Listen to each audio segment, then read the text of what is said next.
What's going on, guys? We are here with episode number 7 of the Club and Sub podcast. This is Blaydes versus Volkov. As usual, I'm your host, John Stargarian MMA. You can find me on Twitter at MMA Fox. I'm joined by Danny Lags at Lags_Tapper, Luke at SWR_betting, Quinn at Orthodox1993, and C. Hansen, who is at Hansen10. He's got a different background tonight as well. We are going to break down this card and every angle on it. And so we'll jump right in with the first fight of the night. We have Austin Hubbard, Max Roscoff. Luke, I believe you have a play here. You want to get us started? Yep. So I made a play about a week ago now, or maybe a little less than that. I put 2 units on Max Roscoff. I think if that's how you say it right. But I got in this one pretty early. I bet him at -134. I figured the line on him was probably going to spike.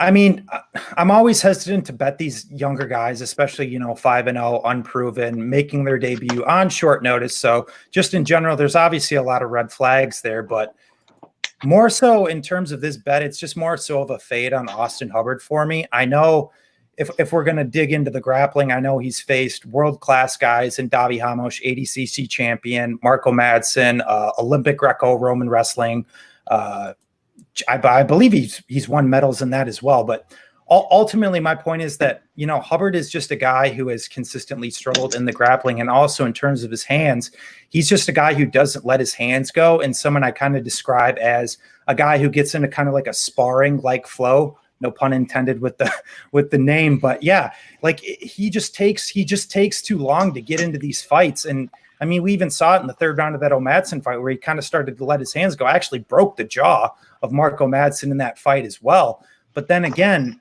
you just can't be sitting and waiting to get into these fights. And in terms of Max, real quick, he's a BJJ purple belt under Robert Drysdale. Once again, BJJ credentials I hold in pretty high regard. And then he also wrestled Division I at NC State as well. So I know he's a little bit green, but everything I've seen from him in his fights, he seems that he's pretty composed, even when the fight's on the feet. He doesn't just panic wrestle. If there's anything like oftentimes if we see like these younger grapplers coming in, if they face any sort of adversity, they'll just like try to dive on something or shoot a bad shot. He seems really composed on the feet when on the ground. If you notice, pretty much all of his shots, he immediately passes and clears the legs. So he ends up in side control or in half guard minimally. I don't think I've ever seen him land in the guard. From there, he is a little bit aggressive in terms of his submissions.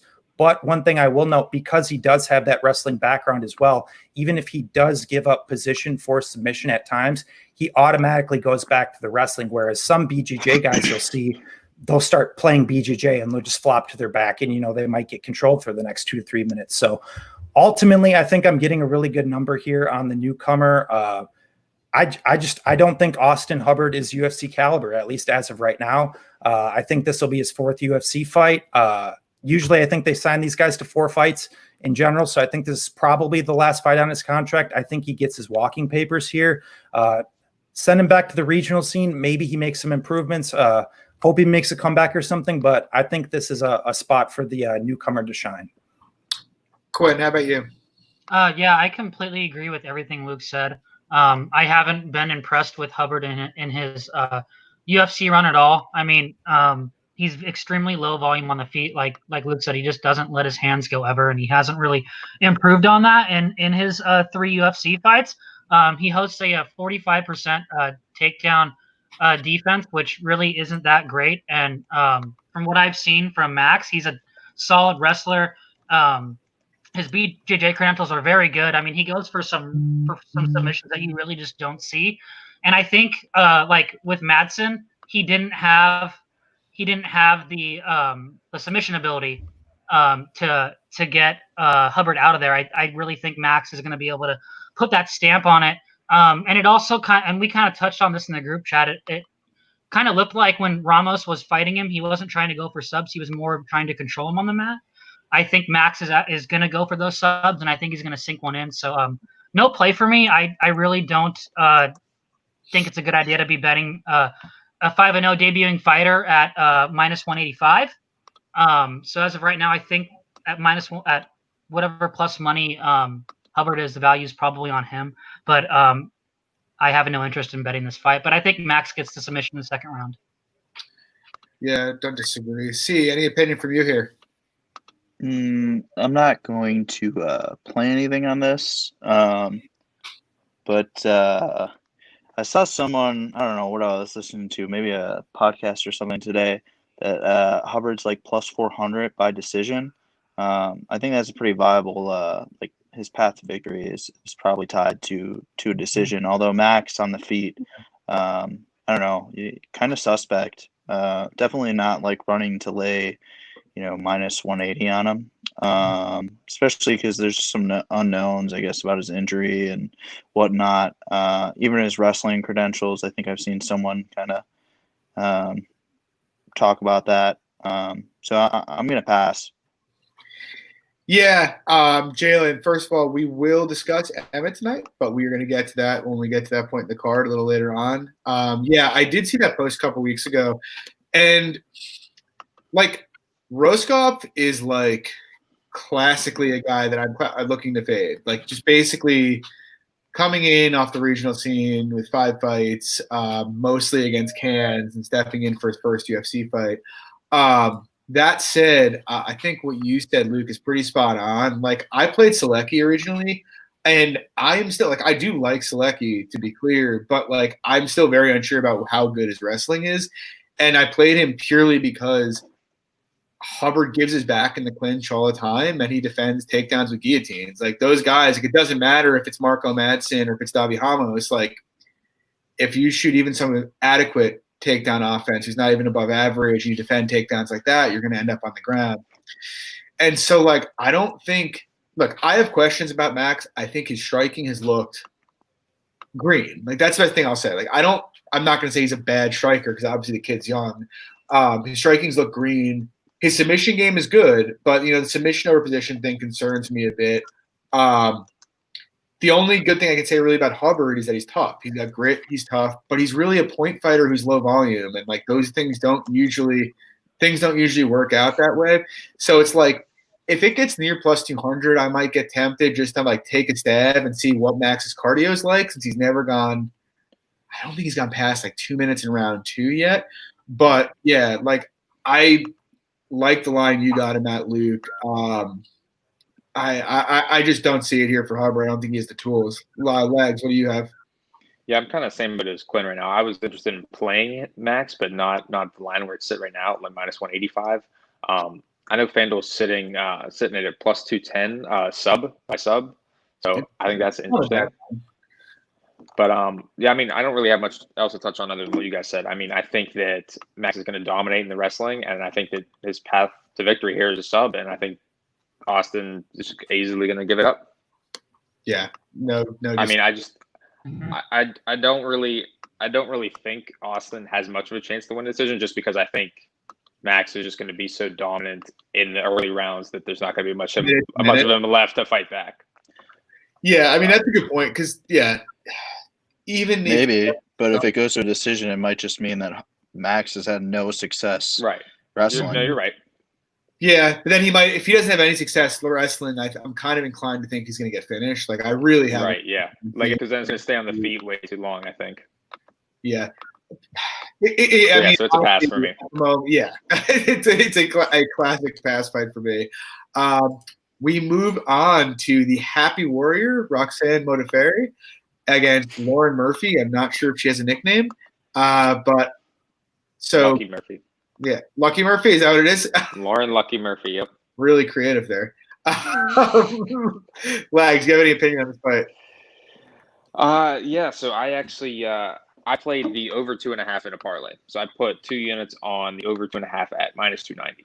So both of these girls, I have just high regards in the durability in their careers right now. I mean, Murphy's never been finished, and Modafferi hasn't been finished lately, and she's just been a decision machine.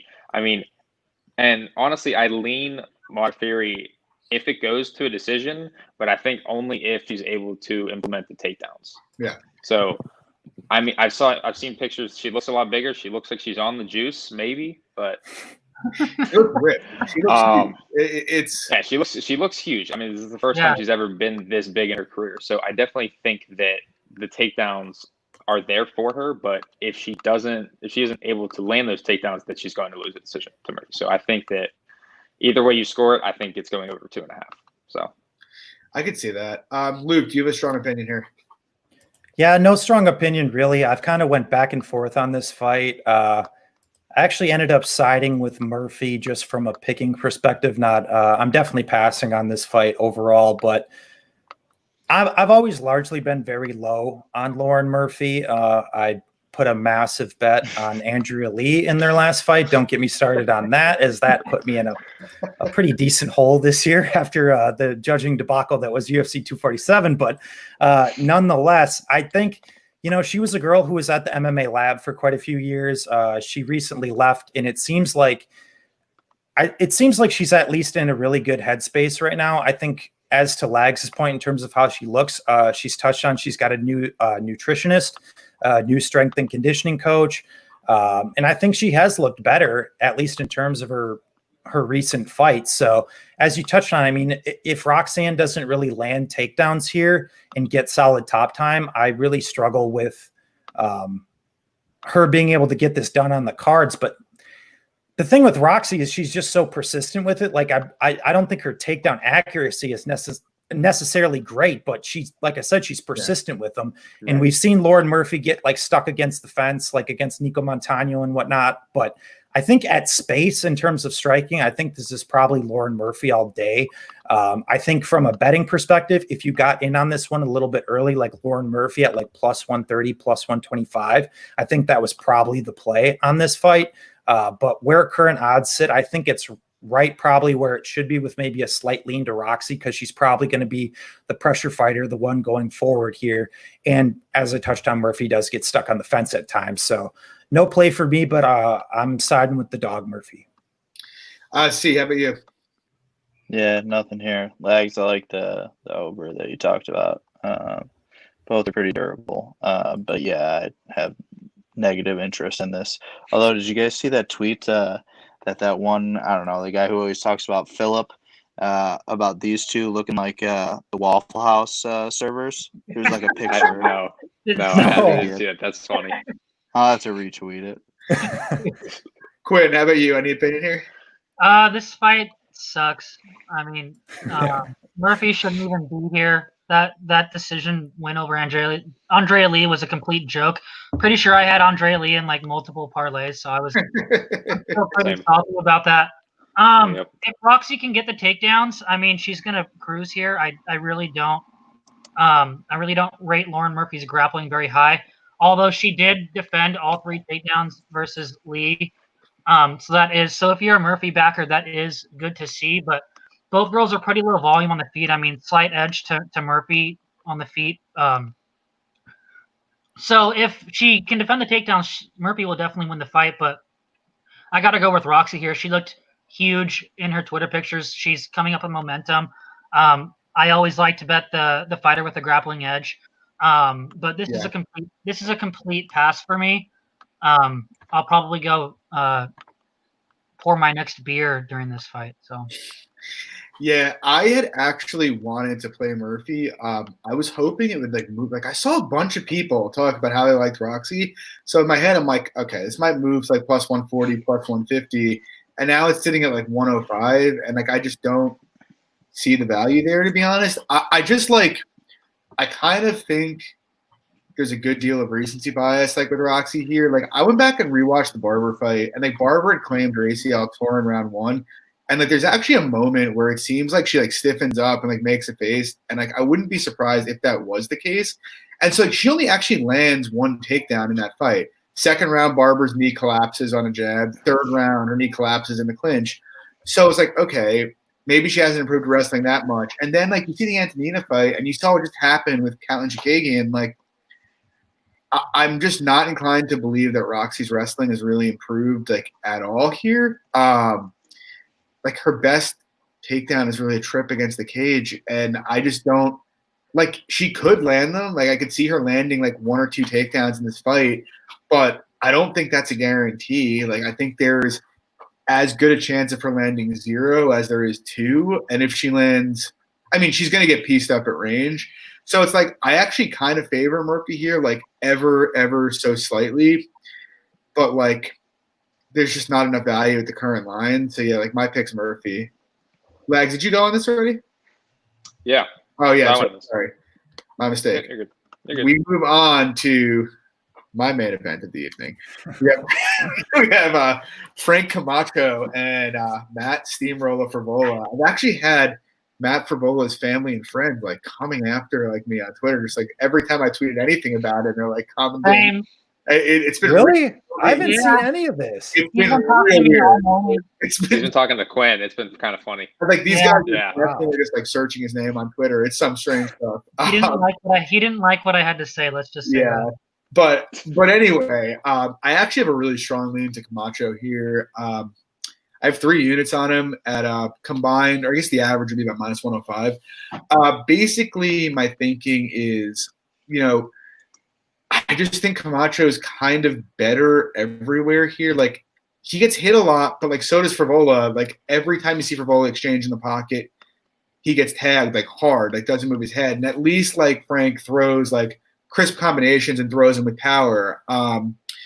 Frank's got good takedown defense, and Forbola's game is based pretty much around takedowns. And I don't think he sets up his entries like particularly well. Like my one kind of like big concern here is really that Frank gives his back when he's getting up.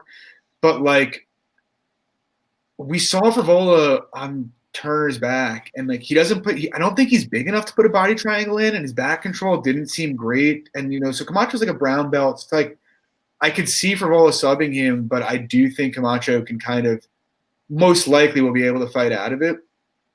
And then like I think Camacho's better everywhere. Cardio was a bit of a concern. Like I've seen Camacho cardio dump before, but like he hasn't dumped really at 155 ever. A little bit against Brown, I guess, but he landed 55 significant strikes in round 3 of that fight.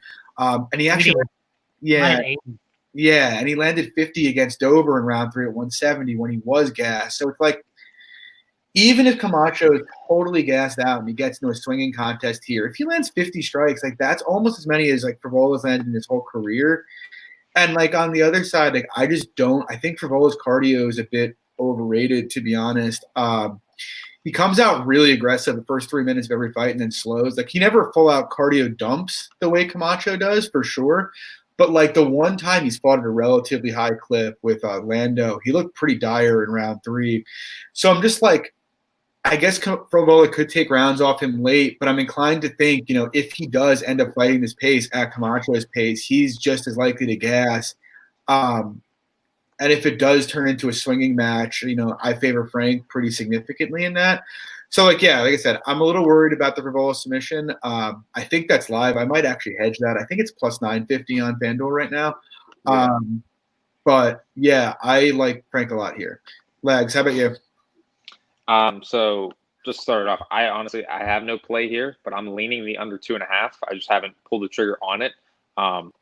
So I just think both of these guys are definitely susceptible to gassing, and it just depends on who implements the game plan of either Forbola taking him down and trying to backpack him, or Frank keeping it on the feet and just trying to have a swing test with him. So, I mean, I like Frank's chances on the feet, because I think more than likely, I think the fight's going to stay standing. I think Camacho has good enough takedown defense like to keep it standing for most of the fight. So I think you guys are on the right side with Camacho at like where the line currently is sitting. But yeah, I lean the under 2.5, but nothing else on the fight. It's a complete pass. Sorry, Lex. No, you're good. Luke, how about you? Yeah, so I'm on the other side here. I'll fully preface by saying that I don't hate on anybody who's betting Camacho here. I'll fully preface once again by saying that this is a very, very close fight. But I was able to scoop Forbola up at plus 105. So if anything, to me, it's more of a value play. And ultimately why I did end up making the play is I just, like I said, I mean, John, you pretty much touched on everything in this fight, but I think really to me, at least where it comes down to where I think I'm getting this value at plus 105 is I think in terms of the gas tank issues, I feel like Forbola can just push a bit more of a pace over the course of 15 minutes. And as you touched on, he has given his back before at times as well. I have no delusions of grandeur. I'm not saying that Forbola is going to come out here and put on a striking clinic. He's very wild. He's very hittable. Both guys are also very hittable too. I think Camacho absorbs over 7 significant strikes per minute as well. And the one thing, like 53%, I think. Yeah, and I guess my one point is here, to your point as well, John, is not that Camacho necessarily gasses, like he obviously has at times, but you brought up a lot of good points that he still will throw in those latter rounds. But I guess my point of contention is there. He becomes a lot more stationary. His head does not move, and all of his punches become a lot more labored. Yeah. So, I mean, if we are going to go back to the Damian Brown fight, he's also fighting a guy who stands very upright, who is going to engage in those slugfests. So, to me, I don't think it's very hard to land 50 significant strikes on a guy like Damian Brown. So if Camacho comes out here and steamrolls Forbola or even wins over the course of 3 rounds, I'd be far from surprised. But like I said, to me, it's more of a value play. I think Forbola is just going to be able to implement his wrestling, be able to steal some rounds with it, also be able to tag Camacho with some good shots. But ultimately, that wrestling is going to wear him down over the course of 3. And I think Forbola is going to either be able to take 2 rounds or he's going to be able to find the back at some point. So once again, more of a value play for me. So I played Forbola 1 unit at plus 105. Yeah, I could see it for sure. C, how about you?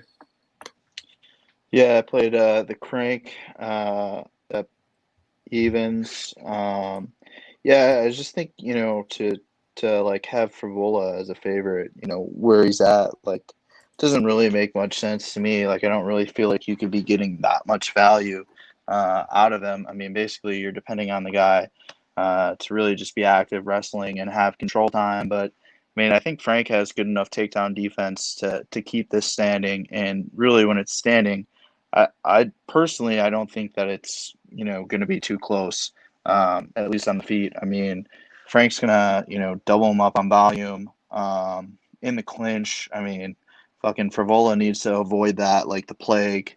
Mm-hmm. I just think Frank's overall on the feet just more technical, throws more volume. He's got more power. I'm not particularly impressed with Forbola. I mean, he can make this like a gritty fight. Maybe he lands a bunch of takedowns and, Frank can't scramble back up. But I'd be surprised with that. Even the sub, when he was, I guess when you guys were talking about like hedging off with the sub, I just kept going back to the Turner fight and thinking like, Turner was, for the first like 4.5 minutes there, I mean, Forbola had Turner's back and, was not able to do really anything. And then the brief times that they stood up, I mean, Forbola, was not taking impact very well. Every single time he was getting hit, you could tell that he was just taking steps back, making facial expressions. Even versus Pena, I mean, Pena was lighting him up in that second round. I honestly think if it stays standing, Frank's going to finish him. I made a small play on the TKO at like plus 340, and then I just played Frank at evens. Good fight, but in order to bet Forbola, I think you have to have a little bit of better number than what it's currently sitting at. Yeah, I agree for sure. Quinn, how about you? So I played Camacho for 2 units at minus 110, and I'm probably gonna play him inside the distance at plus. I think it's plus 215 right now. So in my opinion, if you're betting on, it's actually got a better ITD line, which is kind of weird. That's weird. Plus 180, I think. If you're betting on Forbola here, you're relying on him to consistently land takedowns and have enough top control to outweigh what Camacho is going to do on the feet. And in my opinion, it's going to take a lot more than just 3 takedowns for Forbola to win this fight. I mean, Camacho posts like a 74% takedown defense rate, and on the feet, he lands twice as many significant strikes as Forbola. He's also fought the way tougher competition. I mean, you're talking Drew Dober, Lee Jingling, Jeff Neal. I mean, those are leagues. Those are fighters that are leagues above Forbola here, especially in the striking. Camacho's going to do what he always does. He's going to push the pace. He's going to walk forward. He's going to land bombs. He's going to rip the body. He's going to go up to the head. He has that really nice body kick that he throws. I think the smaller cage is going to really help him out here to box Forbola in. If Forbola backs himself up into the cage like he does every single fight, I think he's going to get knocked out in the first round here. I've never really been that high on Forbola at all. I was shocked at that Pena decision. I thought that Pena beat him 29-27. I thought he 10-8'd him in the second round. And you guys all touched on Forvola's gas tank. It's really not that good. And I watched a lot of tape on this fight, and Camacho really gasses at 170 with the extra weight. At 155, I really think that is the proper weight for him. I mean, he looks like an absolute tank at 155. And like we touched on, I mean, he landed 80 significant strikes in round 3 versus Damian Brown. I mean, I understand your point, Luke, but like being gassed and landing 80 significant strikes in round 3 that's pretty impressive. I also really think that I don't really understand there's a lot of really weird narratives here this week. I don't really understand the narrative that Camacho can't win a decision. I mean, if he doesn't get Forbola out of there, I think he he's going to land north of 100 significant strikes. Like C said, he is way better in the clinch. I mean, he's fantastic. He rips the body in the clinch. He goes up top over with the elbows in the clinch. I mean, he's much stronger. I personally really think he's going to dominate this fight and most likely finish him in round 1. So I think the line should be much wider.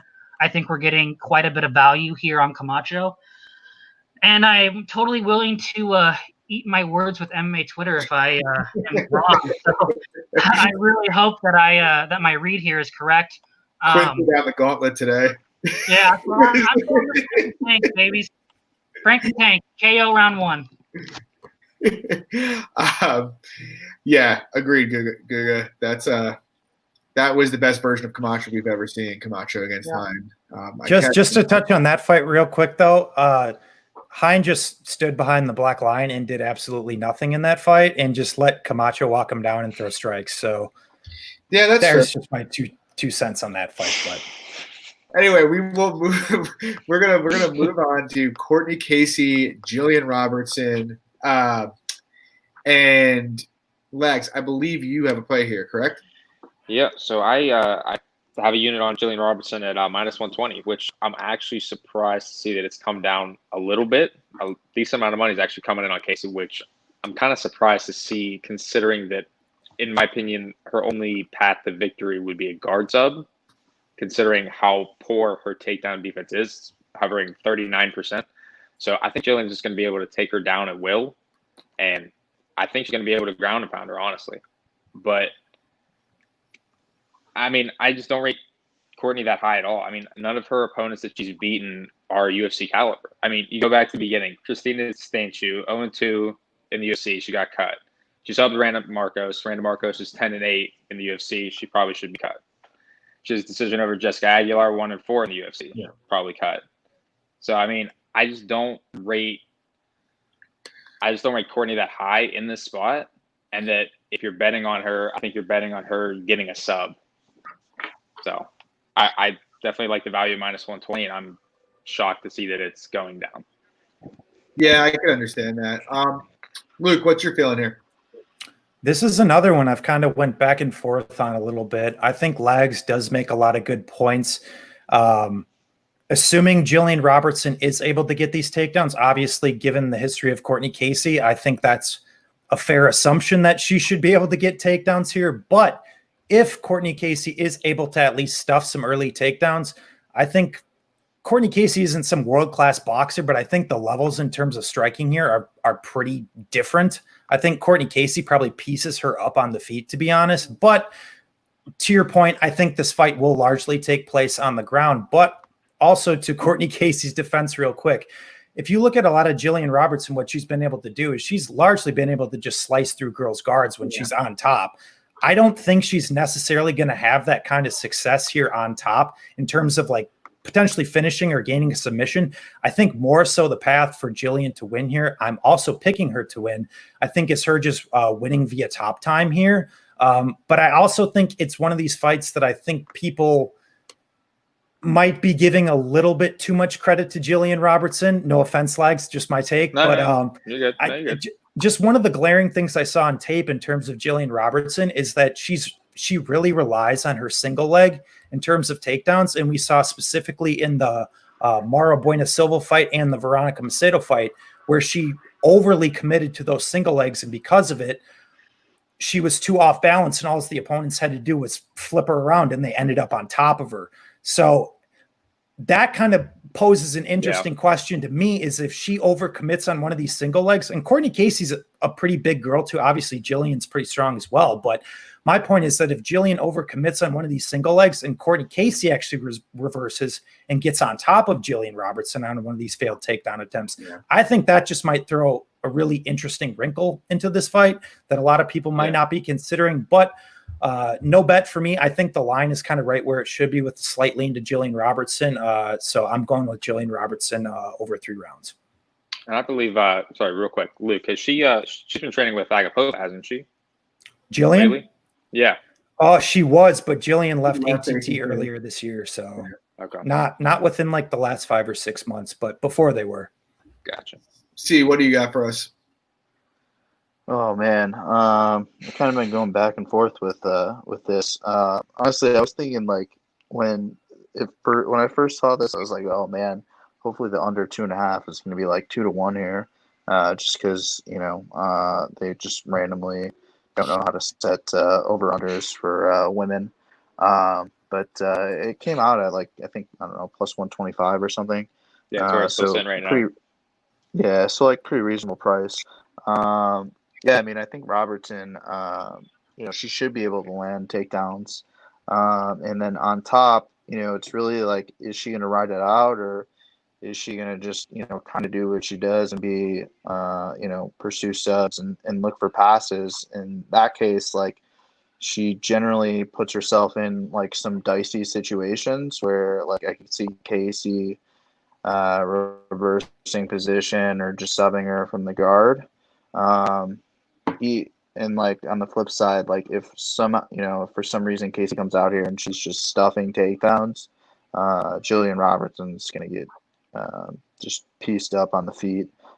She definitely doesn't like getting hit. Yeah, I mean, I guess if I was, I keep going back and forth on this. I think the under 2.5, or if fight doesn't go to decisions, is probably the play, just because like. I think Robertson, like, if she really just wanted to win this, she'd just rise this thing out on top. But I don't know. She just puts herself in too many dicey situations that I don't really want any part of it.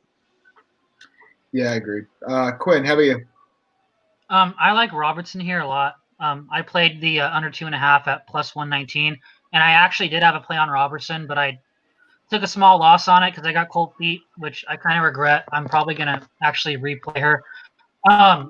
Personally, I think Casey's takedown defense is absolutely awful. I think Robertson is going to be able to land takedowns. I mean, she's pretty much like kill or be killed.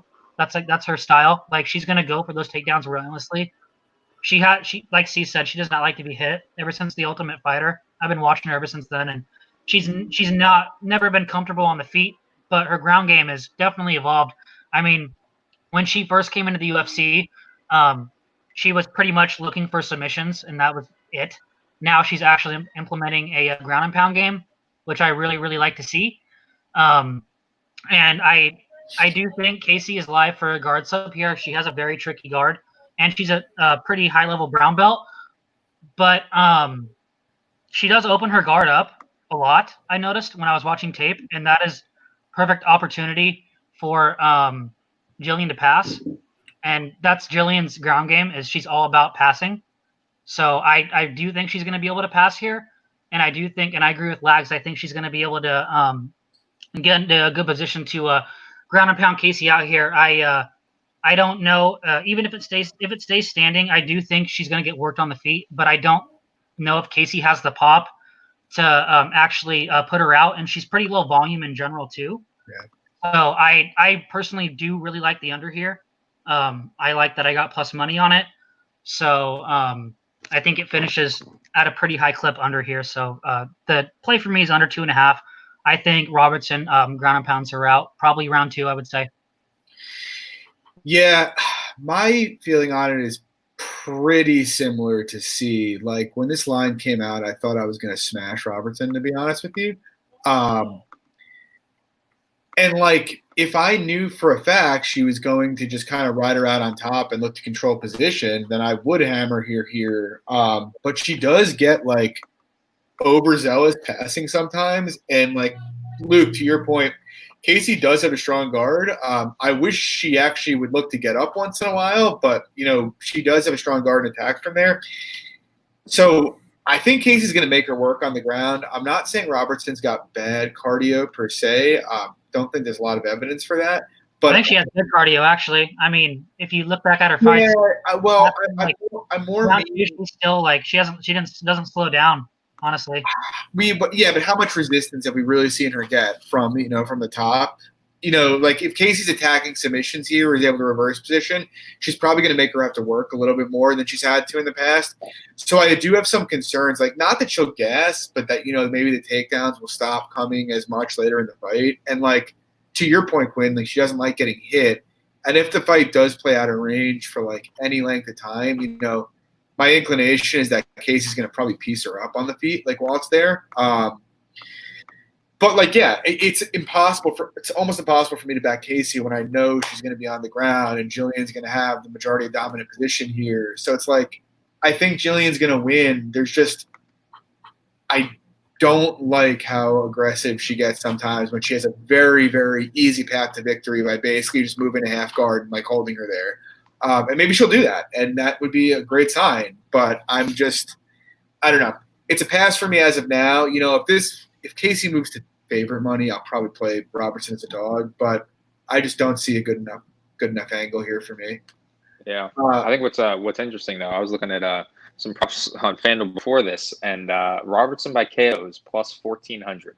Stop. Oh, well, actually, that's interesting. Actually, she finished. Did she finish her last fight by strikes? She finished Froda by. No, the last one was ground and pound. Froda by strikes. Yeah, that is interesting because it would be a bit surprising if she subbed Casey, to be honest. No, that's a solid line. And the inside the distance lines plus 300, I think. So. We move on to the fifth fight of the evening. We have Marc-Andre Barrio and Oscar Picota. I actually have a pretty big play here. I have 3 units. That fight will end inside the distance, minus 105. Basic thinking is I don't like Picota striking at all. He's got some pop, but he's pretty wooden and very upright and very hittable. Obviously, he has a pretty significant ground advantage here. And I do think – if he gets Barrio down, he's got a pretty strong chance to finish him there. Or not strong, but enough of a chance. But to what Guida just said in the comment section, Picota is basically a lock to just totally – he's one of these guys, Luke, we were talking about it earlier. There's guys like Camacho who will cardio dump and at least throw. And then there's guys like, Kyle Nelson or Oscar Picota who when it goes, it's gone. The tank is totally empty. And Picota is one of those guys, and if he doesn't get Barrio out of there in the first round and a half, I think he's going to get finished. I just don't. The best thing I can say about Barrio is he seems to have reasonable cardio and will just, he's a dog and will come forward and throw. So yeah, that's my angle. I think both guys are very live to win this fight. I just think it's going to be a finish. Lags, how about you? Honestly, it's a complete pass. I mean, I think whoever's losing this is probably getting their walking papers. Yeah. So, I mean, it's a pass for me. I can't lay juice on Picota, and I can't trust Barrio at the short dog money. So, complete pass. Luke, how about you? Yeah, I'm right there with you, John. I played the under 2.5 at plus 125 for 1.5 units. I think this is just a perfect opportunity for a violence bet. I think both guys are defensively flawed on the feet. I think Picota is going to have a massive advantage on the ground, assuming it gets there. We've seen Barrio give his back multiple times when he's tried to get up. In terms of also if this fight goes a little bit longer than expected, Barrio isn't a guy who I wouldn't necessarily say gasses, but he's another guy who I think similar, at least how I would classify a Camacho, as a guy who becomes extremely more labored. He becomes more hittable. He makes more mistakes. He becomes more stationary. And also one thing I picked up on too in regards to Barrio is a guy in Picota, I'm assuming, who's probably going to go pretty grapple heavy here. I know he does have some of that sneaky KO power, but I'm assuming Picota, given the grappling advantage here, he's going to go grappling heavy. Barrio backs straight up into the fence. Yeah. And so even for a guy in Picota who I don't think has like the greatest takedowns in the world, that makes it exponentially easier to take a guy down if he's not backing up at an angle. If he's just going to go straight back, all right, well, then one half of your work is already done right there because you just got to the clinch. So now you just got to clasp your hands or ride the pipe on a single or whatever you need to do. So I picked up on that through tape. So to me, I'm actually, from a picking perspective, I'm going to go Picota here. I think he is live for a KO. But I largely think he is going to be able to get Barrio down at some point early, and Barrio is going to give his back and get a sub. Barrio does have decent takedown defense in terms statistically. He is a pretty big guy. But yeah, man, it's a tough fight to call overall. Like I said, I think it's just a perfect opportunity for a violence bet here. Maybe if you got Barrio at some of those bigger dog odds, that's probably the play, because I don't think you can trust Picota as a guy at chalk. Personally, no.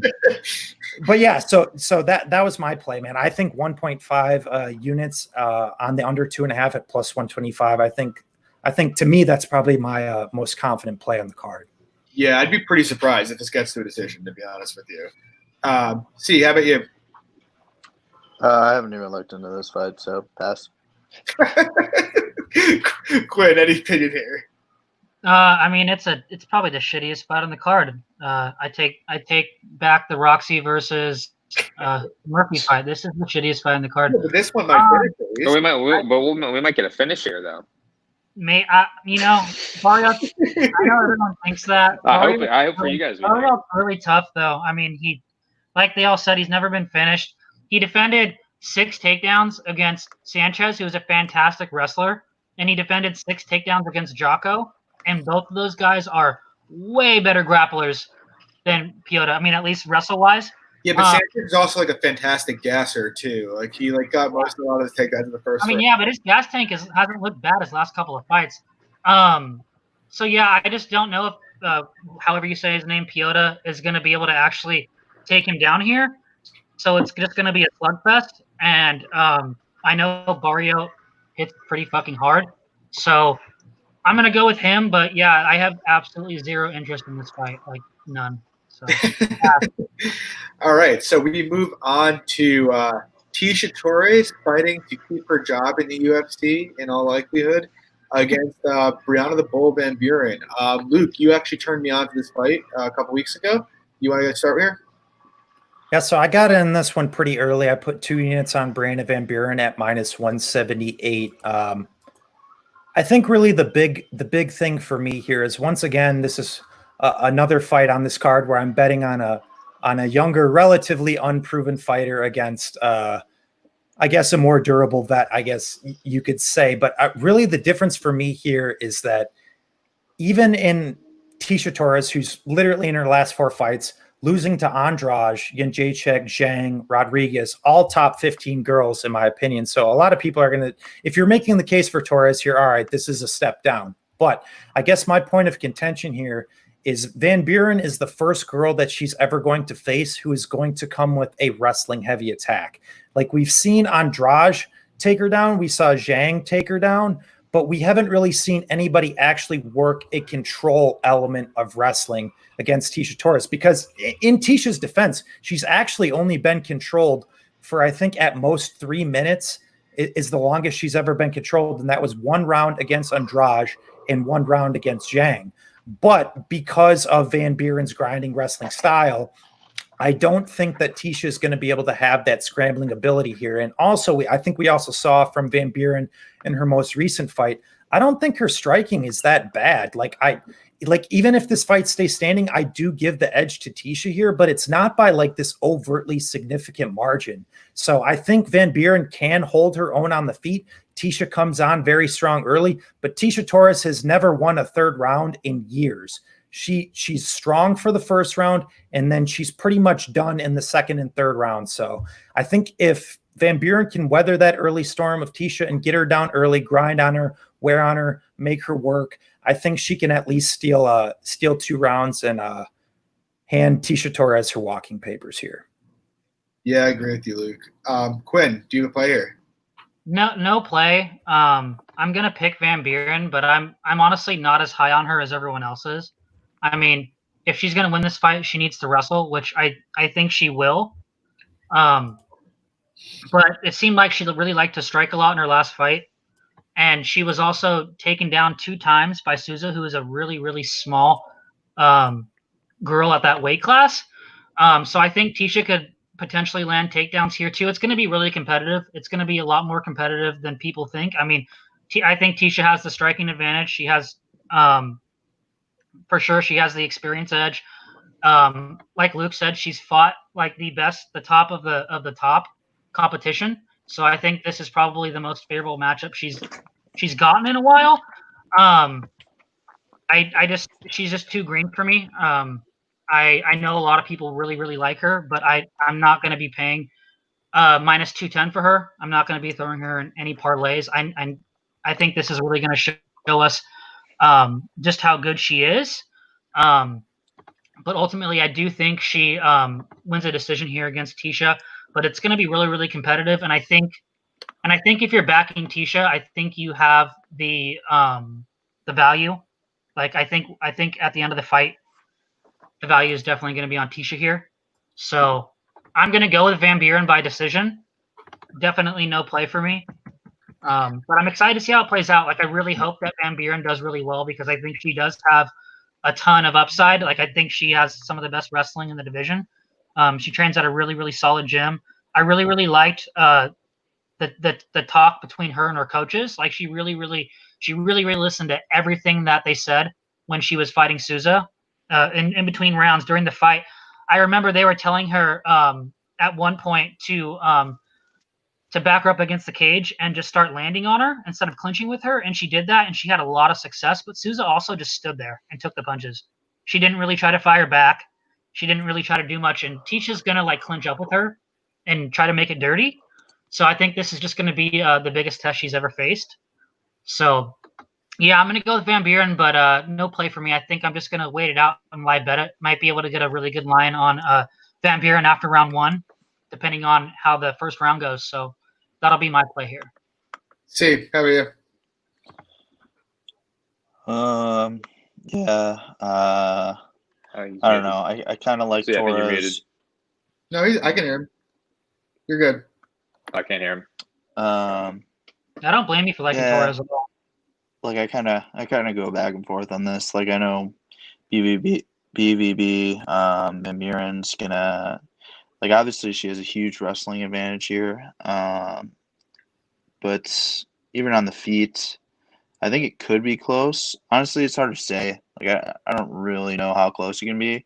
I mean, Torres has just fought like murderers, like her whole fucking last like 7-8 fights. Like she just fights murderers, and I don't know. It's kind of hard to tell. I don't think she's getting finished. So if I was playing anything, like I'd play Van Buren by decision.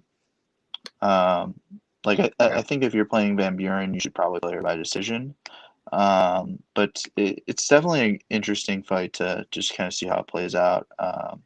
Is Van Buren just going to wrestle? Which I think she should. I think she trains at – does she train at AKA? Is that where she trains? Yeah. Yep. Yes. So it's possible, she comes out there and she thinks she's Floyd Mayweather like DC does. So, I always have that in the back of my mind. But, yeah, I mean, if you're playing Van Buren, I think you should just stab the decision line. Torres, I'm kind of holding out hope that she gets to like, I don't know, plus 225, and then I'll get in. But yeah, interesting fight. Probably learn a good amount from Van Buren here. Yeah. I mean, so I actually, same as Luke, I picked up Van Buren for 2 units minus 178. Pretty kind of straightforward in my thinking. It's very similar to Luke. But yeah, like I don't think, my concern is she doesn't wrestle enough and she ends up striking for too long. But like, let's be real. This is women's 115-pound MMA. Torres is a good striker. She's probably got the striking advantage, but like, I mean, she's not an elite striker. You know, she's got fast hands. If this turned into a kickboxing match for 15 minutes, it's probably going to be fairly high variance. Like, I'd favor Torres, but I don't think she likely wins that at more than like a 55 to 60% clip. You know, I think like thereabouts, just by virtue of her not having power and that Van Buren will let her hands go. And I actually rate Van Buren's wrestling quite well for as far as WMA goes. You know, her entries are good. You know, decent single leg, decent double. She's got really nice trips from the clinch. You know, she can just do a lot, and her control game seems good. So it's like, ultimately, if I'm capping it, it's like I think Van Buren can at least be competitive in a stand-up. And we combine that with the fact that I think she can put Torres on her ass virtually whenever she wants here. I have to just give her like a 65-70% edge. So, yeah, so I put her for 2 units minus 178. Don't have a lot to add beyond what Luke said. Lags, how about you? Anything here? Yeah, so I don't have much to add other than what you and Luke touched on, but I also picked her up. I did not get on the early line as you guys did, but I grabbed her at 3 units at minus 205. I opened her parlay with her. Nice. But, I mean, yeah, I think that I don't think Torres' takedown defense is as good as people are saying it is. I mean, I know she was taken down 10 times by Andrade, but she's been taken down in 7 of her last 8 fights. So I'm not inclined to see that it's improved enough to keep this fight standing for a kickboxing match this entire time. So, and I think, honestly, that Torres has been able to win these last fights before going on this losing streak based off of her physical advantages in that weight class. That she's mostly, I mean, she's a thicker built woman, but not in this fight. I mean, Van Buren's, I think, honestly, I would give her the physical advantage. She has a slight 1-inch height disadvantage, but she's got a 2-inch reach. So, I would give her all the physical tools there. So, yeah, I mean, I like everything on the Van Buren side. And one more point real quick too, John, in terms of I that's not shitting on anybody here, but I've heard this narrative too that she might like quote unquote test her striking here. Well, the only reason she struck with Souza in her last fight is because Souza's a black belt. Yeah. Like I'm assuming because she thought she had the striking advantage there. To me, that just showed she actually had good fight IQ. She knew she had the advantage on the feet. Yeah, so why would I go into the guard of a black belt? So that's just my thing there. But I don't disagree with you at all, especially because you saw that Invicta tournament before that where she basically just grapple fucked every person she fought in it. Lags, what were you going to say? I was going to say, similar to what Quinn was saying, that Van Buren listens great to her corner. I mean, she always tries to bring their opponents to the corner, and I mean, similar, or I guess conversely, I don't think Torres listens to her corner as well as people. Like I was watching that Beck Rollins fight again. I was going back pretty deep, but I mean, they were telling her to disengage. They were telling her to disengage in that second round when she was in the clinch, and she had no interest. She basically she made that fight. She made that second round close. If you actually go and Van Buren's made massive improvements. If you go watch like her earliest available fight, she took 3 years off after her first loss, and like that first loss, she's trying to do like fireman's carries and stuff. She's like weird shit. And out of nowhere came back and has turned into this pretty dynamic wrestler. So yeah, I mean, I can't hate on a Torres bet at plus money. I really think this is a great spot for Van Buren. Next up, we have the start of, I believe, is the main card. We have Bobby Green and the legend, 38-year-old Clay Guida. It's still prelims. Still the prelims. Is it still prelims? A big prelim card. Yeah. Jim Miller and Robert starts the main card. No shit.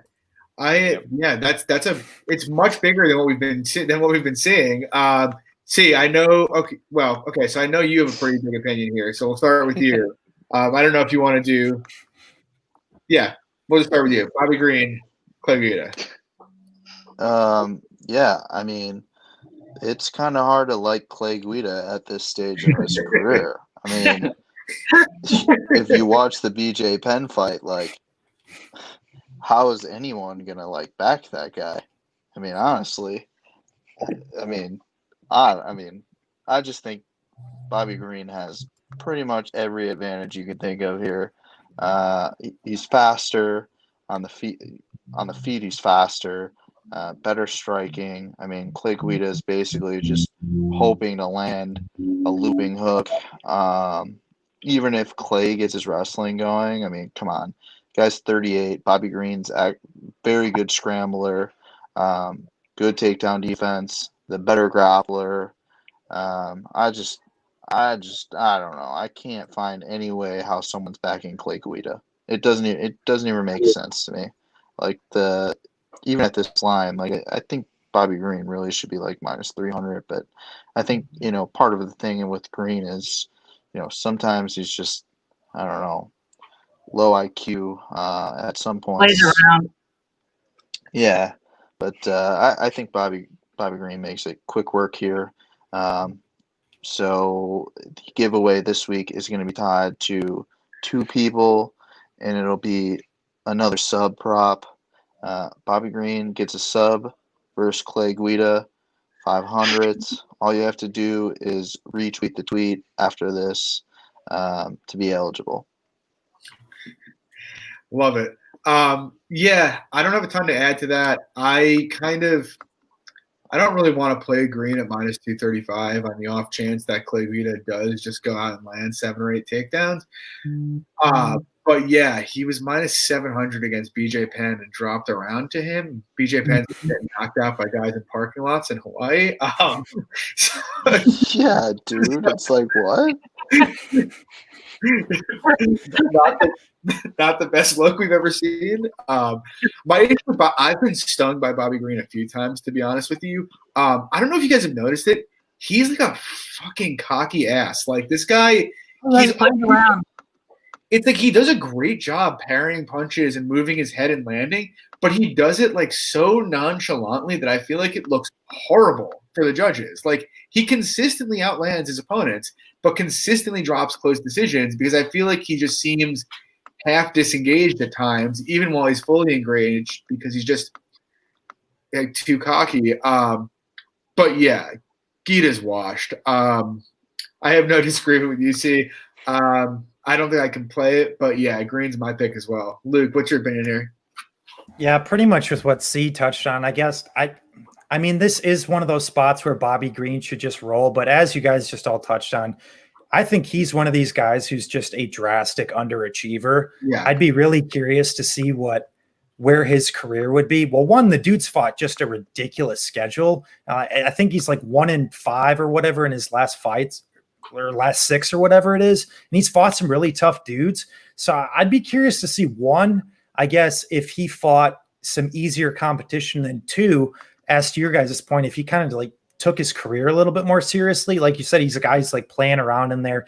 But yeah, in terms of like physical attributes, like you said, the guy has really solid takedown defense, actually decent wrestling if he goes to it. His boxing's crisp. He rolls with punch as well. But he's one of these guys, man, that he's just a drastic underachiever for me. So I just don't know how you can lay minus 230 on Bobby Green here. It's one of those spots where he should win, but I'd be far from surprised if Guida just like pulled something out of his ass here. But yeah, my pick is Bobby Green, but no bet for me. Quinn, how about you? Yeah, I like Bobby Green here a lot. I think he rolls. I mean, you can't trust Guida's durability here. And, dropping that round to BJ Penn just made me realize I'm never fucking playing this guy ever again in my life. So that was comical to watch. I love Bobby Green striking. I think he has some fantastic boxing. You guys touched on all the points. He rolls the punches very, very well. Underrated grappling game. I think he can get on top of Guida, and I think he can sub him. Bobby likes to have fun, though. He likes to talk shit. He likes to play around. I mean, I enjoy watching him fight. I think he's had a pretty shitty last few fights. I mean, I thought he beat Trinaldo, and I thought he was beating Clausy until like the last 2 minutes of the round when Clausy turned it up and just outstruck him. I mean, he was doing really, really well in those 2 fights, and I mean, this guy's been around since like early Strikeforce days, so he's been in the game for a long time. Went through a lot of wars. So for him to like almost beat Clausy, like that's, in my opinion, that's pretty impressive. I don't really I was thinking about laying him in a parlay with Pena next week when he was like minus 205, I believe he was. Yeah, I don't really think I'm going to anymore. I'm just gonna watch a fun fight. But yeah, I just it's 2020. There's no way you can back old man Clay Guida here. So Bobby Green by submission inside the distance. And Lags, how about you? Yeah, I mean, there's not much more to add. I mean, I can't really play Bobby Green at minus 245 where it's sitting right now. I mean, and I definitely am not backing Clay Guida anytime soon. So, I mean, I think similar to what Quinn just touched on, I think he subs him, and I think Guida might be getting his walking papers. I mean, he creates fun fights, but not really competitive fights, I guess. So, I mean, my lean would be maybe the under 2.5 at plus 150, but yeah, I mean, Green should roll, but him losing a greasy split decision where he outlands him by 40 strikes, but looks like he got outlanded would be the most typical Bobby Green thing we've ever seen. Yeah. So now we move on to the main card. We have Roosevelt Roberts taking on Jim Miller. C, I'll start with you here again. Jim Miller, like him in the spot. I know people, kind of harp on Jim cardio-wise, but, I mean, even versus Hot Sauce, we talked about it. They're fighting out in New Mexico, so he's out in a little altitude. But in terms of, this matchup, I mean, Roberts, he's longer, he's younger, might be, he's a little quicker, but in terms of who's the more technical striker on the feed, I think it's Jim Miller. I think Miller, if he comes out there like he did versus Hot Sauce, that first, really even the whole fight, I mean, he was throwing with some heat. Leg kicks could be huge versus Roberts. I honestly don't even think Roberts is really taken any type of leg kicks like Miller's going to throw. And one thing with Roberts is he doesn't really like to be pressured at all. I don't really know how he's going to kind of react when someone like Miller, even if it is for 7.5 minutes here, is just landing bombs and just kicking that leg. And even if it hits the mat, I think Jim Miller is pretty live for that guillotine. So we're gonna add that to the giveaway. You get two chances here: Miller by sub or Bobby Green by sub. So doing it for the people, one or the other. Maybe if both hit, we do something. Maybe it's a double giveaway. Yeah, so I also am on Miller. I picked him up for a unit plus 220. I feel kind of the same way. Like Gugabe just mentioned it in the comments, but like I put Holtzman big against Miller, kind of thinking, Holtzman's a crazy pressure fighter, and like I was sweating. Yeah, I was sweating in that. If you have bad cardio, you're gonna break in a round against Holtzman being in your face like that, and like he gave him hell for about 8 minutes until Holtzman got him to the ground. And like he was plus 120 against Holtzman, but now he's plus 200 against Roosevelt Roberts. Like that doesn't make a ton of sense to me. Like I think people get infatuated with Roberts boxing because it throws, his boxing is really pretty. He's got a decent takedown game, and he's got that kind of like gangly arm guillotine thing that he can do to kind of low level fighters. I just don't think that's very live here. And, he moves super linearly. And so it's like he's going to be there to get hit. Miller's striking stats aren't as good as Roberts, but the level of comp he's faced is just so much higher. And so it's like I saw Roberts get basically broken by Pischel. Obviously, it's a bit of a different matchup here. But, I don't know. I think the shots are going to be there for Miller. I actually expect him to win round one. And unlike Holtzman, who will put that pace on you to break you, I don't think it's a lock that Miller's going to necessarily be gassed after a round. Roberts is pretty, he's pretty relaxed in there. He doesn't throw much of an output. I don't think he's ever landed more than 60 significant strikes in a fight before. So, I don't know. I think Miller is going to be, if he can't get him out of there early, I think he's going to be at the bare minimum competitive here. And so it's plus 220, the guy has beaten. This would probably be the worst loss of his career in terms of legacy and what guys have done. So I'm willing to take the shot on it. So I have a unit on Miller plus 220. Luke, how about you? Yeah, so I was originally looking to play Miller as well, and I completely flipped here. And I've always been a guy who's not been high on Roosevelt Roberts as many people have been. But actually, I really like him in the spot. I actually capped him minus 300 here. I was considering making a play on him if more Jim Miller money came in and he got down to around that minus 200 here. But ultimately, my thing with Jim Miller is really after digging into tape is I just think the dude has one round in him, and that's about it. And it's not necessarily that I'm overtly high on Roosevelt Roberts. It's just that once that second and third round hits, Jim Miller is just there to be hit all day, and the takedowns become more labored. His shots become more labored. He's another one of those guys. It's kind of a consistent theme throughout this pod that a lot of these guys fall into. It's not that his output necessarily just drops off a cliff. He'll still throw. Jim Miller is a junkyard dog. He'll be in there for 15 minutes, but he becomes a lot more stationary. He becomes a lot more hittable. I even went back all the way to the Anthony Pettis fight, not trying to make a direct comparison between Anthony Pettis and Roosevelt Roberts, but Pettis just ended up really just picking him apart over the course of 3 rounds. And ultimately, Jim Miller has not won a third round in over 4 years.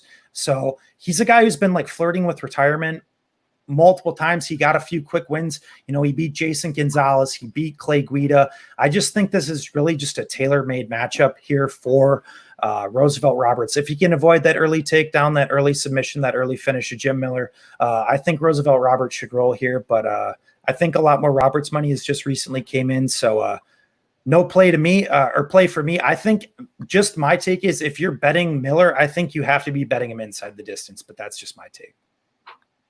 Quinn, how about you? I agree with Luke. I actually don't mind Miller inside the distance at plus 400. I didn't really look too much into this fight because I didn't really have much interest in it. I think Roberts is prime fade material against the right people. But I have gotten completely burned on betting old fighters, even at dog money, the last couple of months. So I'm kind of overdoing that. I think if you do bet Miller, betting Miller in round 1 is a pretty good idea. I think he can definitely bring it to Roberts. Like C said, Roberts doesn't really like getting pressured. But I also do think Roberts can just weather the storm and win the later rounds here. But I really didn't look too much into this fight, so it's a complete pass for me. I'm hoping Miller gets the win here, though. I'm really not that high on Roberts, so gonna go with I don't know who I'm picking honestly yet. Yeah. So similar to what Quinn was saying, I actually had no intention of looking at this fight at all either. I was on Roosevelt in the last card 2 weeks ago against Brock Weaver. I know we went head to head on that, but I usually don't like betting on fighters that I'm looking to target if they're coming on shorter notice fights. So the side I lean is Roberts here, but because I just think that similar to what Luke touched on, that I think Jim is there to be hit in the latter rounds, and that I think Roosevelt's going to be faster than anybody that Jim's dealt with lately, and I think that a KO's there for Roberts. So I'm going to say a late second round KO for Roberts, but no play on me because similar to what Luke said, that Roberts' money's coming in right now, so he's sitting minus 245 right now, and it's no interest for me. Yeah, that's fair. I guess one other point is and maybe it's just the Pichel fight being stuck in my head, but CWU, I am on Jim Miller here. But maybe it's just stuck in my head, but I don't think Roberts does a very good job being a nail. I don't know. I get the feeling he breaks not breaks easily, but when things start going sideways for him, he doesn't handle it very well. Even the Yakovlev fight, if he doesn't reverse that guillotine with a minute left, he probably loses that fight. So it's I don't know. I could be wrong here. Maybe Roberts will finish him. I I don't know. I need to see like a complete performance out of Roberts, to be honest. Like that's like what I need to see against a decent opponent. And maybe this will be it. Who knows? Not sold yet, John, are you? I'm not sold yet. That's correct. Anyway, we move to Lyman Good versus Bilal Muhammad. Fun little fight in the welterweight division. Luke, I know you have a play here. You want to start us off? Yeah, so I actually have a pretty strong opinion here. I played Lyman Good 1 unit at plus 132. I guess I'll preface by saying is Bilal Muhammad's been an absolute money train for me over the years. I've bet on the guy a lot. I love watching the guy. He's fun to watch fight, at least from a hardcore perspective. You know, he's really technical. He mixes in his wrestling well. I've always classified him as a high volume point fighter who can steal rounds with his wrestling. And from a betting perspective, hashtag why I bet the dude a shitload of times, because he's been, I guess that's an excellent style to just win fights. Mm-hmm. But in facing a guy like Lyman Good, I feel like this is just one of the tougher stylistic matchups that he's facing. And I say that too, because a few fights that I did look into in terms of Bilal Muhammad was I went back to the Tim Means fight and the Jeff Neal fight. In both of those fights, both guys provided effective pressure there, and I clearly saw that Bilal did not like it. Component number 2 in both of those fights, Bilal was not able to get off on his wrestling with any sort of consistency at all and was largely moving back in both of those fights. So moving to Lyman Good real quick, I just feel like as a Tiger Schulman guy, he fights well at range. He's got good kicks. He's got a lot of pop behind his punches on top of it too. The dude is an absolutely massive welterweight. I still have absolutely no idea how he even makes the weight class. Even post USADA, like I was kind of like hoping post USADA that the guy was just maybe going to like completely Vitor Belfort it or something and just look like shit. But the dude looks exactly the same as he did post-suspension. But ultimately, I think Lyman Good is just going to be able to take the center here. He's going to provide that effective pressure that has historically given Bilal problems, despite Bilal winning a lot of fights.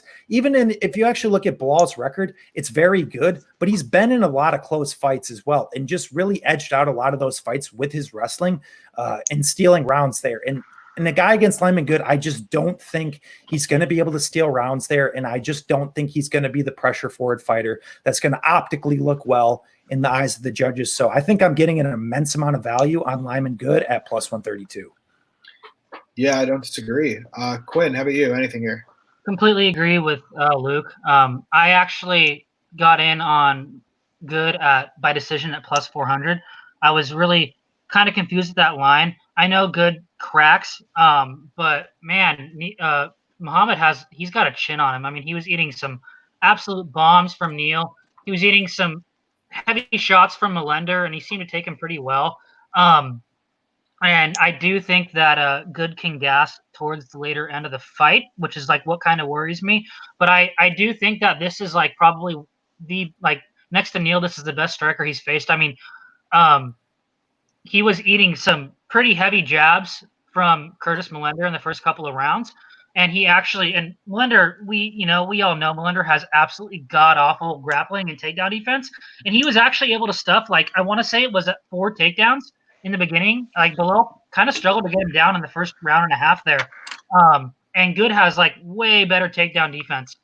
So I just think that Good he's gonna light him up on the feet here. I mean, I really don't think Bilal has much for him. Like, Good has a fantastic jab and a fantastic 1-2.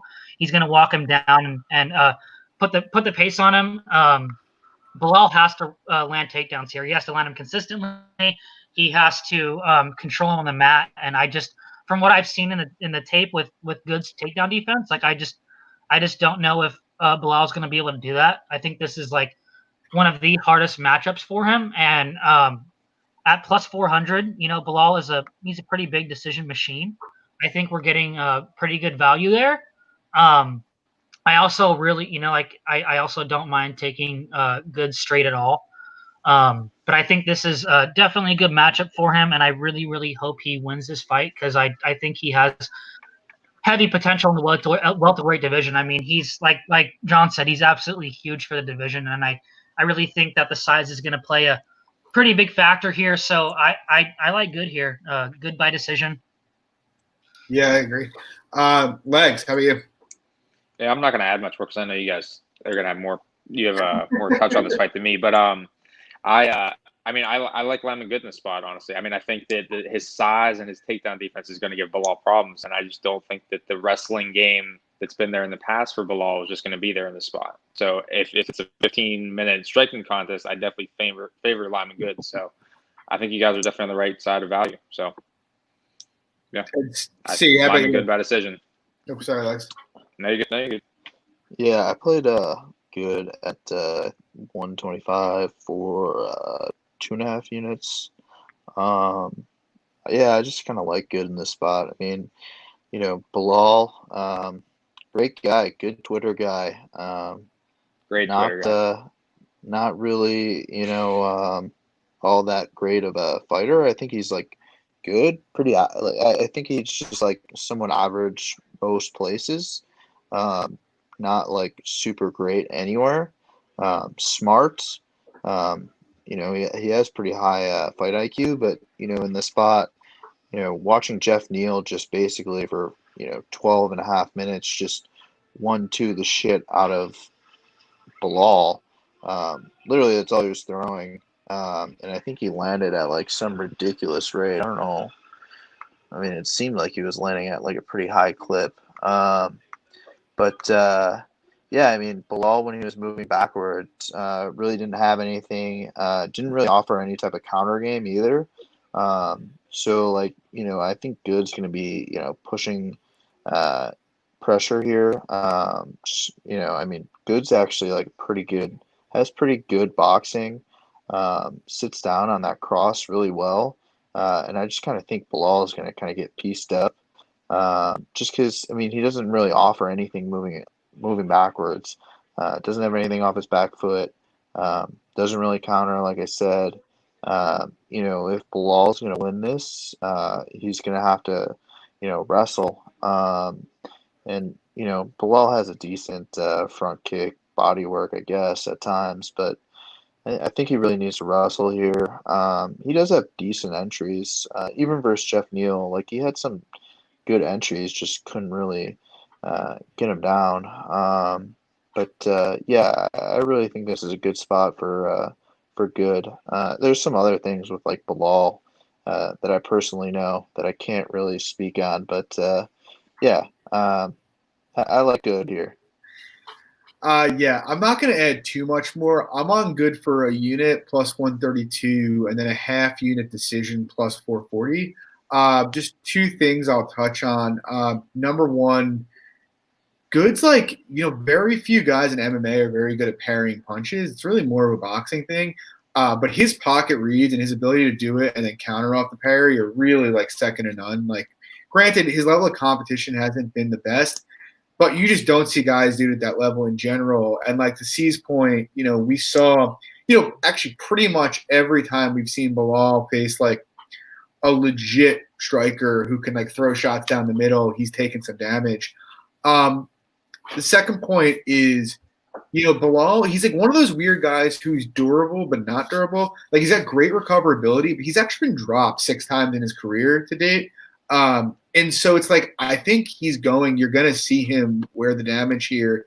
And so it's like, even if this plays out at range for, like, let's say Bilal gets a couple takedowns. If it plays out at range for like 10, 11 minutes, I just kind of think, I don't think Bilal can do much with those takedowns. Like if Maya couldn't and Zaleski couldn't hold him down, I don't think, that we can rely on Bilal to. And so it's like, even if he landed 3 takedowns, I just kind of think the power coming back at him plus the output's going to be a little too much on the cards. So, yeah, like I wouldn't be shocked if Good knocks him out, but ultimately I think the most likely Good path to victory here is probably a decision. So, yeah, like that's my play. But so nice that we're all on the same side here for once. That's fun. I think we're getting a really good line on Good by decision. I was pretty surprised when I saw that. 500 on FanDuel earlier in the week. Yeah, I was shocked when I saw that. I was like, yeah, because Bilal decision is like minus money, isn't it? Yeah, well, I mean, I don't think it is anymore because he's down to like minus 120 now or in that neighborhood. So, but yeah, I mean, Bilal's is really close. I think Good's cardio might be like underrated here too. I see a lot of people saying like round 3 if it gets there. It's like kind of Good's Rogan effect. toast, but like we've seen Rogan in multiple fights while I was taping this say, "Oh, Good looks like he's slowing down," and then the guy goes and attempts 40, 50 strikes the next round. It's like, is he, or are you just looking at a huge muscle strap guy and you like saying a lot of hyperbole? Like that's like, Yeah. that's really. I have to just start watching tape with the sound completely off, to be honest. But anyway, we move on. We have Pennington, Marion, Reneau. I got nothing here. I guess I'd lean ever so slightly into Pennington because Reneau is going to be 43. Pennington should be able to counter her jiu-jitsu and box her up. Luke, I know you wrote about this week in your 3-0 for me column. You want to take next here? Yeah, so this was one I was originally thinking I was going to pass on, and then after really digging into it, I was like, I really like Rocky in this spot, and then I kind of thought back on it, and then I saw the line, and a lot more money's creeped back in on her again. Ultimately, why I stayed away here is I think we've just consistently seen Raquel Pennington just not let her hands go. Yeah. And so if this goes the course of 3 rounds, even with Rocky at like -150, which is roughly where I think it should be, I feel like it's just one of those cases where this fight could be that gritty, close type split decision. And it's going to play a lot closer than it should be. Not a direct comparison, but Andre Fili, Charles Jourdain. I think Andre Fili could have made that fight a lot easier than it should have been, but made it more difficult. Similar here. I think Rocky might make this fight a lot more difficult than it needs to be. Reneau, it's also just a girl, though, I don't think you can bet on. She's been a consistent guard puller. She's kind of a Hail Mary type girl as well, where if that submission just does not come, she's on the end of the losing end of the card. So, but one thing that also concerns me here is I saw Raquel Pennington pretty much engage in the grappling and wrestling with Miesha Tate. Now, granted, Miesha Tate's actually probably on paper the better grappler, and she actually nullified everything that Miesha Tate did there and won in that particular fight. But it just makes me nervous here that if Marion Reneau pulls guard at some point because Roxy's piecing her up, that or Rocky decides to follow her to the ground. So that just makes me a little nervous here as well. So I think the line is right where it should be. I ultimately passed on the fight, but I'm going Rocky for a pick. Quinn, how about you? Complete pass. Flag? That's all I have to Yeah, I say. mean, I'll just say one thing. I think sorry, this is more. Corey, I think this is more of a trash can fight than the Picota fight. Picota fight, to be honest. Like, I mean, I would lean Rocky by decision. I see it sitting at like +100 on FanDuel. I mean, I can't lay chalk on Rocky. I think at the current line at -160, and I'm not really racing, to back Reneau here. So pass. See, how about you? Pass. All right. Nice. Well, we all agree it's a pass. It's a mess. All right. Next up, we have probably what kind of profiles is the best fight of the evening. We have Josh Emmett and Hurricane Shane Burgos from my neck of the woods. See, I know you have a strong opinion here. You want to start us off? Yeah, I mean, I think Shane, criminally underrated in this spot at like -130. Emmett, I mean, look, his game's, on the feet, like compared to Shane, I mean, he's basically just waiting to throw some looping hooks, decent wrestling, but, he doesn't really do well to pressure. You've seen it in Stevens, even in the Michael Johnson fight, which Michael Johnson was winning. Emmett was pretty timid, just waiting to kind of throw that shot. And Shane's, in my opinion, a special talent at 145. Even versus Calvin, like in that fight, like he was starting to pick it up in the second round. So I think he kind of edged that round. And even there, like Shane has been dropped, yeah, but even versus Calvin, like he pretty much got up right after he got clipped there. Like I think Shane has a pretty good chin, and I know everyone's going to talk about how Shane drops his hands, which he does. But for someone like Emmett, I mean, Shane's got 5-inch reach advantage. He's 6 inches taller, quicker hands, going to double the output, works the body, goes body head really well, throws in leg kicks, that front kick. I just think that this is like a disaster of a matchup for Emmett. And I know, at times, Emmett can knock him down for sure, but I just think the movement of Shane is going to be a lot. And I think the pressure is just going to break Emmett, to be honest. I'm honestly shocked at the line that Shane has. Shane on the feet is really special. Almost, in my opinion, probably as good as Calvin. Just because I think he does more. He's able to work those leg kicks. But man, I think Emmett's in for a long ass night, or Shane's dropping his ass quickly, one of the two. But yeah, Josh Emmett's not really. I don't see Josh winning at a pretty high clip, unless he was gonna just completely look to grapple. And even there, I mean, Shane's got pretty good takedown defense, good get ups. Yeah, and he's probably the better, probably has the better jiu-jitsu. So I love Shane in this spot. Probably one of the few times we're going to get him at this price. So just my thoughts. Lex, how about you? So I'm actually not picking a side here, but I'm picking the violence bet here. So I'm betting the fight doesn't go to decision, and I'm starting a parlay with that at minus 200. So I just think, C touched on a lot of good spots. I think that Burgos is going to light him up on the feet, and I think he's going to be much faster and much higher output on the feet. But he definitely leaves himself a lot. He leaves himself open a lot to being hit. So I think that, like we touched on, I think Emmett's best path to victory is a knockout, and that having a 5-inch reach disadvantage, he's going to have to pressure him to try and find a knockout. So I think that a balance bet is a good spot here. I know the under 2.5 is minus 140, and I don't mind that either. Yeah, it makes sense. Quinn, what do you got? I have no bet here. I like Shane. His output is so high. His striking defense is really concerning to me, but I like his movement. I really think that he's gonna cause fits for Emmett here. It's just that, man, being in the cage with Emmett for 15 minutes, that's, if you're betting Burgos, even if you're super confident in him, that's just gonna be a sweat in my opinion. He hits so hard. It's just unreal, the power he has, and he's huge at featherweight as well. But I ultimately do think that Shane is just going to style on him. Really, his striking is so much better.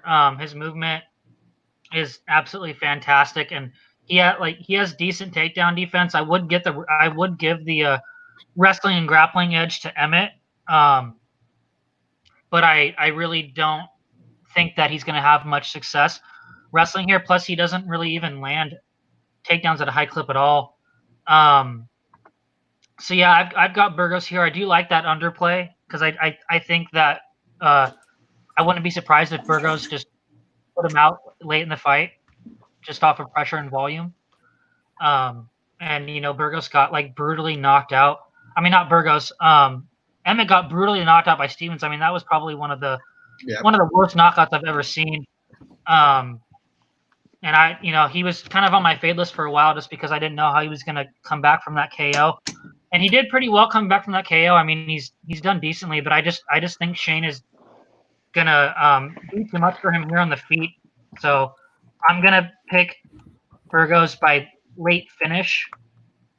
But I also wouldn't be surprised if Emmett just took his head off at some point in the fight. So good fight, though.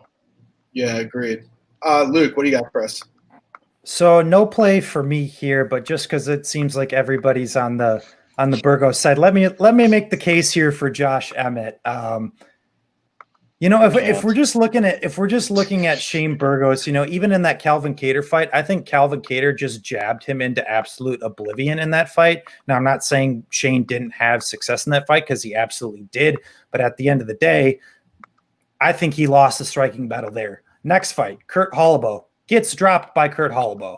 Who's getting dropped by Kurt Holloway? You probably shouldn't be getting dropped by Kurt Holloway. Cub Swanson lands over 100 significant strikes on you. Makwan Americani steals the first round from Shane Burgos via wrestling. So moving to Josh Emmett real quick. The big reason I'm not playing Josh Emmett in the spot is because, one, I don't know if he's going to wrestle, and two, all the points that you guys brought up are valid in the sense that Burgos is going to be the guy going forward. He's going to throw more volume, but then bringing back to Emmett real quick, if you actually look historically what Emmett's really done well, he's able to slow fights down and make guys fight at his pace.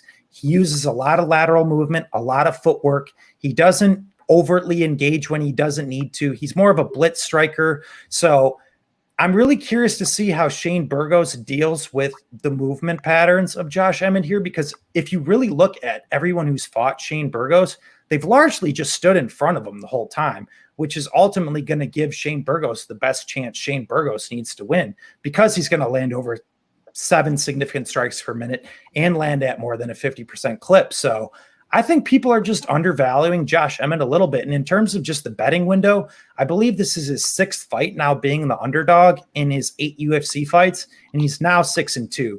So I'm not saying that's the end all be all, but I just think it's an interesting point that I think the guy is largely undervalued at the window. I feel like he does pose some interesting stylistic issues for Shane Burgos here. So I'm going to disagree with C a little bit on this one. I don't think Shane Burgos is necessarily a lock here. I think Josh Emmett can pose a lot of problems here, but I am going to pick Shane Burgos to win. But that's just my case for Josh Emmett. Do you agree that if you're betting Emmett, you bet him by KO?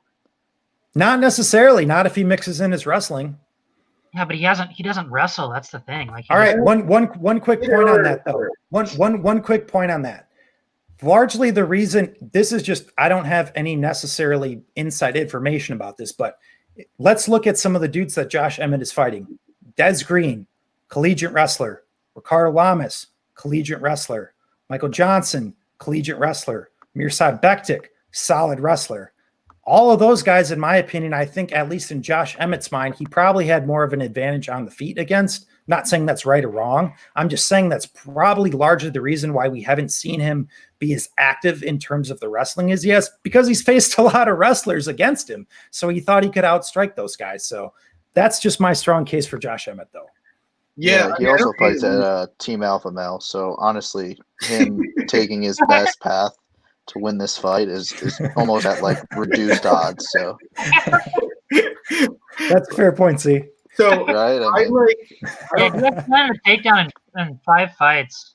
That's I don't have a ton to add, but so I'm a pretty big Burgos fan. I'm of the opinion that if and when he leaves Tiger Shulman and goes to someone who's going to actually work with him and teach him how to put the tools he has together, could be champion. Now, whether that'll ever happen, because all the Tiger Shulman guys seem to be pretty loyal, I don't really know. But you guys all make good cases for both sides. I think if I'm looking at any bet, and I haven't decided if I'm going to play it, it's what Lag said, which is the under. Not just obviously Emmett's a serious KO threat, but also kind of on the other side of that. And Quinn, you touched on it a bit. The KO Emmett took to at Steven's hands was absolutely vicious. Like, he shattered his orbital. I believe he broke his jaw. He had a couple broken bones in his face. And I don't, he's had 2 fights, but I'm not sure we've had the question answered about his durability. So, he knocked out Johnson in round 3, but Johnson only landed 24 significant strikes that fight. That was a very, very kind of weird, slow fight at distance. And then in the Bektic fight, that was over very fast. And so the thing I think you can rely on Burgos most, that he's going to come forward, he's going to throw a ton of output. And so I'm not convinced Emmett can hold up under that storm. I think we're going to find out whether that chin is actually recovered from it. And then obviously you have Emmett's power on the other hand. So, I'm going to pick Burgos because I think we all probably agree Burgos most likely is going to be the minutes winner here until he's not the minutes winner and gets knocked out. So I'm going to pick Burgos to win. But, yeah, I think the under is the most intriguing play to me. And then we go to the main event. This is On paper, a fun matchup. I personally think it's going to probably look more like a domination, but we got Curtis Razor Blaydes against Alex Drago Volkov. Lags, you want to start us off here? Yes, so this is closing out actually a few of my parlays. So I have my 3-unit parlay that started with Van Buren. I'm closing out with Curtis Blaydes, and the parlay that I have with the Roxanne Modafferi over 2.5. I'm closing with Curtis Blaydes as well. So I just think that this matchup is perfectly. It fits Curtis perfectly. I don't know how else to put it. I mean, similar to how what Luke tweeted out earlier today, his betting tip, that you try to look for value in that maybe big dog prices, they attract the common bettor's eyes, but is it real value that's there? And honestly, I think that even at -500 Curtis Blaydes, I still think that would be playable. I just don't see a viable path for Volkov other than a flash KO early. I just expect domination from Curtis Blaydes, and I think he gets a TKO in round 3. Quinn, how about you? Yeah, I'm kind of trying to just find out what I want to do with the inside the distance line for Blaydes here. I'm probably going to throw him in a few parlays. He's definitely going to be in my degen. I mean, I think this is a fantastic fight for him. I mean, Volkov stays on the outside. He's a striking based, pretty much like point fighter, and he has decent takedown defense. But like you're going up against someone like Blaydes, like his wrestling is just, especially for the heavyweight division, it's just so good. And I have a hard time seeing Volkov being able to survive on the ground at all with Blaydes. I mean, he is nasty in the guard with his ground and pound. I mean, just absolutely vicious. And I think it ends early inside the first 3 rounds, I want to say. I mean, Volkov's going to take an absolute beating here. So I don't think you can play Volkov at all. Like I saw people saying, "Oh, there's value on his line at plus 3, plus 400." I personally I completely agree with Lags. I don't see that here at all. And like I don't think he has the power to like put out Blaydes. Like Blaydes has pretty damn good. He's got a pretty damn good chin. I mean, the only person who's knocked him out is Francis, and we all know Francis's game. So I don't really think that Volkov has the power to put him out here, and to like survive 5 rounds with Blaydes, like it's just not going to happen here. So I've got Blaydes inside the distance for sure. Luke, how about you? Yeah, so this was another interesting one. Like pre-tape, I looked at best fight odds, the opening line. I'm like, geez, that looks really high on Curtis Blaydes. And then I watched tape, and I'm like, that is right where it should be, if not higher. So, like really, mainly when I was digging into tape on this, I primarily dug into Volkov, and like 3 big fights really stood out to me. The first one being the Tim Johnson fight, where Tim Johnson actually dropped him early, and then Tim Johnson controlled him for a majority of that fight. That actually went to split decision. Tim Johnson had a lot of success in terms of cage control as well in that fight. Fight number 2, the Roy Nelson fight. Roy Nelson took him down in the first round, controlled him for 3 rounds. The only reason that was stood up is because the ref intervened. Third fight, Fabricio Verdum took him down multiple times in that fight, had a lot of control time, and ultimately the commonality between all 3 of those fights in terms of, oh, well, Volkov won all those 3 fights. Well, the commonality there is all 3 of those guys just ended up gassing. They just blew their wad in the first round, wrestling him. But my point is, I mean, we touched on Volkov having 76% takedown defense against a guy like Curtis Blaydes, who I think, as Quinn touched on, is the best wrestler in the division. I don't think there's any question about it. And a guy who I think has a better gas tank than probably most heavyweights coming from that wrestling background and from what we've seen from him historically. I think this is just a nightmare matchup for Alexander Volkov. So similar to Quinn's point, if Volkov doesn't catch him early, I think Blaydes just pounds him out in the guard or finds something a little bit later, because I don't think Volkov is going to have that success being able to take over the fight and fight longer against more sloppier, bigger heavyweights who are going to gas. So I think Curtis Blaydes rolls here. Yeah, I mean, Luke, you pretty much nailed it. Right before we got on here, Lags and I were in studio, and I remember we were talking like 2 weeks ago, and I was saying, oh, -245 seems wide. Like I might play Volkov. And then I taped it 2 days ago way too late. And I was like, yeah, that's not wide enough. I actually think the line is closer to accurate now. Maybe should even be a little wider. But yeah, I mean, look, that pretty much to your point. Volkov's got on paper a good takedown defense, but when you've actually seen guys get near and on his hips, he goes down. Blaydes isn't likely to gas. His ground and pound's getting better. His entries are, I guess he could get caught with a knee or something weird on an entry, but generally he's pretty disciplined and sets them up pretty well. So, I'm inclined to think he's going to get him down early and often and probably finish this within the first 3 rounds. I think Blaydes rolls as well. Yep. See, how about you? Yeah, I played Blaydes inside the distance minus 170. Damn, that's a great line. Yeah, I mean, it'd be interesting to see what Blaydes looks like if this goes into the 4th or 5th round. But yeah, I don't see it. Even Blaydes in the stand-up, it's actually he's getting better just on the feet. Not even just ground and pound, just his pure striking looks a little bit better, especially versus JDS. So yeah, I mean, it's unfortunate that Blaydes just can't really get over the Francis hump, because he's probably the best heavyweight in the division. Yeah. So yeah. All right, guys. Well, does anybody, because I have not put mine together yet, have a Lambo parlay out there that they're going to throw out there? I don't even think I'm going to have one, to be honest. Okay. We're not kind of. What kind of fucking question is that? I might have one. I might have Do you have one? You gotta pull yeah. one Lambo. Wait, All right, I might have to do it. You've got a Lambo parlay. I might have to do a desk parlay for C. I think I got 4, but I took Green, Burgos, Blaydes inside the distance, good, MAB by knockout, and the Crank by knockout. The Crank. Plus 16,000. And then I also have a Jim Miller and Bobby Green round 1 sub, which is I think that one's plus 22,000 or something. All right, guys. Well, we'll be putting out a tweet later tomorrow about the bonus that C's thrown out there this week that you can potentially win. Check out Luke at oddsbreaker.com. He's doing his 3 Not For Me article, and also at Luke's swrmma.com.